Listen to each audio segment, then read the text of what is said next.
Meus irmãos, a paz do Senhor Jesus, tudo bem com vocês? Seja muito bem-vindo ao meu canal, você que é novo. Estamos aqui para mais uma palavra semanal, uma palavra de Deus para a sua semana, para te abençoar, para edificar a sua alma. Amém? Deus tem colocado uma palavra no meu coração, no livro de Apocalipse, seu capítulo 2, uma palavra muito conhecida sobre a igreja de Éfeso. Os irmãos conhecem muito essa palavra, mas eu tenho certeza que vai falar o seu coração. Diz assim, capítulo 2: Escreve ao anjo da igreja que está em Éfeso. Isto diz aquele que tem na sua destra as 7 estrelas, que anda no meio dos 7 castiçais de ouro. Eu sei as tuas obras, e o teu trabalho, e a tua paciência, e que não podes sofrer os maus. E puseste à prova os que dizem ser apóstolos e o não são, e tu os achaste mentirosos.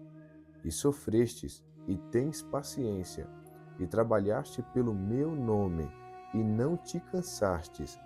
Tenho, porém, contra ti, que deixaste o teu primeiro amor. Lembra-te, pois, de onde caíste. Arrepende-te e pratica as primeiras obras. Quando não, brevemente a ti virei, e tirarei do seu lugar o teu castiçal, se não te arrependeres. Amém, irmãos?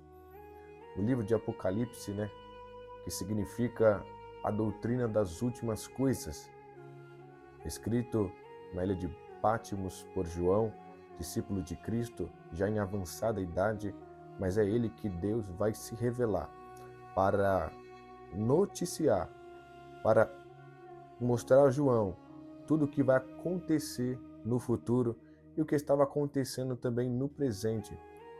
João, ele escreve essas cartas e endereça ela às igrejas que existiam lá atualmente, a igreja de Éfeso, de Sardes, Laodiceia, Filadélfia. E essa igreja aqui, que João ele está endereçando a carta, a revelação de Deus para essa igreja, é a igreja de Éfeso. E perceba, meus irmãos, que esta igreja é uma igreja que Deus elogia ela em muitas coisas. Fala que eles têm paciência, que eles trabalham. Veja bem, eles sofrem, eles têm paciência, trabalha pelo nome de Cristo e não se cansa, que não pode sofrer os maus, e puseste à prova os que dizem ser apóstolos e não são. Então era uma igreja muito boa e Cristo elogia essa igreja. Só que tem um porém. Eles deixaram o primeiro amor.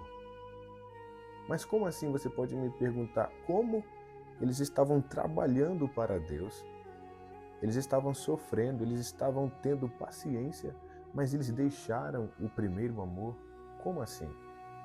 Devemos entender que aqui Cristo, ele está falando de intensidade, de prioridade, de primeiro lugar, de intensidade. Eles amavam ao Senhor e também eles estavam trabalhando para Deus. Mas o Senhor não estava sendo a prioridade dele, não estava no primeiro lugar da vida deles.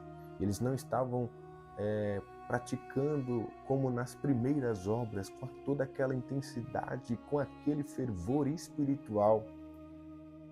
E é isso que Jesus Cristo está questionando desta igreja e pede o arrependimento deles referente a isso, que eles deixaram a intensidade, o fervor espiritual, não estavam colocando Cristo como prioridade das suas vidas, estavam trabalhando para o reino, estavam sofrendo pelo reino, mas eles não estavam praticando as primeiras obras com aquela intensidade, com aquele fervor. Devemos ter esse cuidado, porque trabalhar para Deus é diferente de ter intimidade com Ele, ter intimidade com Deus. Não devemos cair nessa rotina de trabalhar para Deus, de ter vários cargos na obra de Deus, mas não ter uma relação, uma intimidade, um devocional, um fechar de quartos com nosso Senhor. É isso que Ele mais anseia de nós, isso é o que Ele mais pede de nós, intimidade. Intimidade no reservado, onde ninguém vê. Porque trabalho todo mundo está vendo, o tanto de cargo que você tem na obra de Deus, mas a intimidade, o fervor espiritual, a intensidade, É isso que Deus estava exigindo daquela igreja.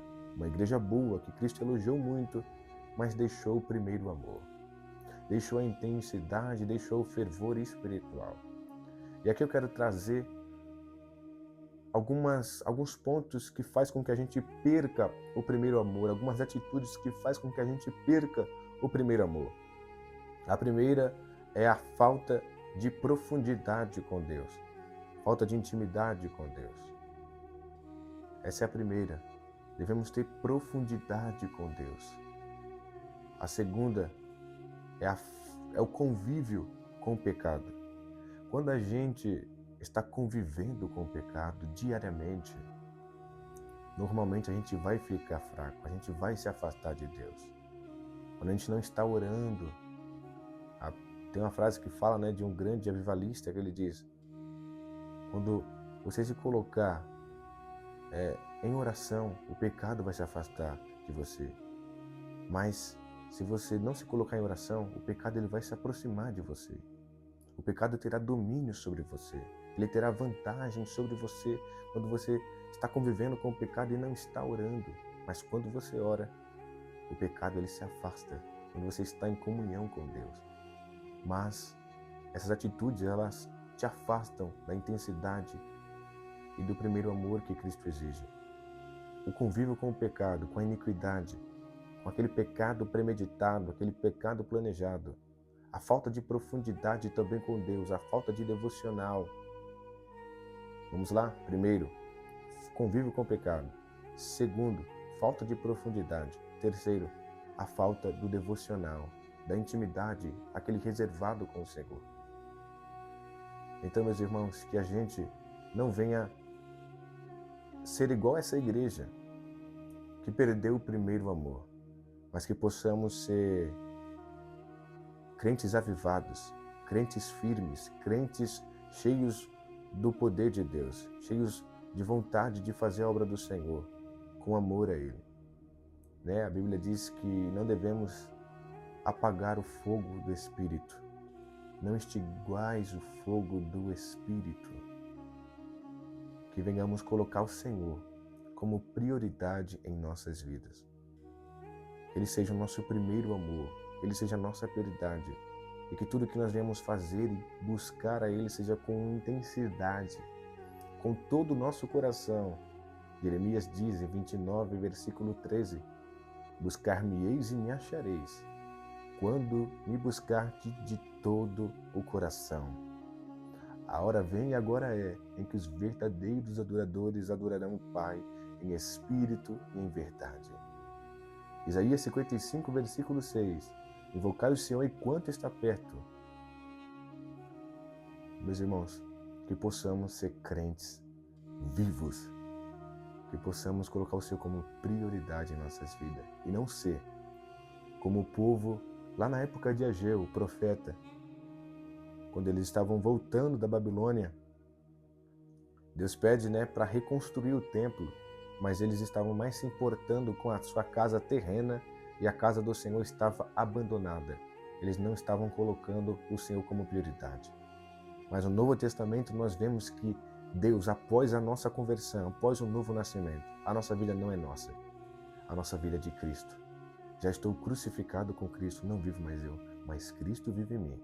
E Cristo ele exige de mim e de você prioridade, intensidade, fervor espiritual.